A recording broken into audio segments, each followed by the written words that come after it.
السلام عليكم.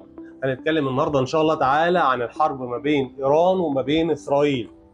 هل احنا غيرنا النشاط بتاعنا وبدل ما نتكلم عن الاجهزه الكهربائيه هنتكلم عن الحرب والسياسه؟ لا، على الاطلاق. احنا بنتكلم في نفس المضمون. هنتكلم عن تاثير الحرب دي على السوق وعلى الاجهزه. هل في زياده في الفتره اللي جايه ولا الاسعار ثابته ولا ممكن تقل؟ ده اللي هنعرفه مع بعض. تابعوا معانا.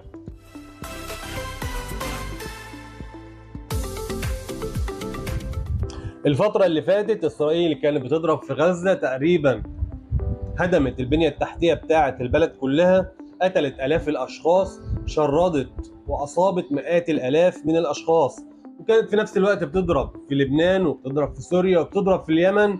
ومؤخرا الضرب وصل لإيران، ومش عاوزين نقفل القوس زي ما الفيلم بيقول، سايبين القوس مفتوح، مش عارفين مين البلد التانية اللي هتدخل في الحرب مؤخرا. ده بتأثير الحرب دي على الأجهزة الكهربائية اللي هي مجالنا واللي هي شغلنا هيكون ازاي، وعلى السوق بصفة عامة. احنا قدام اتنين من السيناريوهات. أول سيناريو إن الحرب دي هتمتد لأيام بسيطة، ممكن 3 أيام 4 أيام أسبوع. الفترة القليلة دي مش هنلحق نحس بيها في مجال الأجهزة الكهربائية. ليه؟ أولا احنا عندنا حالة من الركود بنعيشها بقالها فترة. ثانيا المصانع والشركات عندهم كمية بضاعة كبيرة جدا موجودة في مخازنها في تصنيع أول بأول.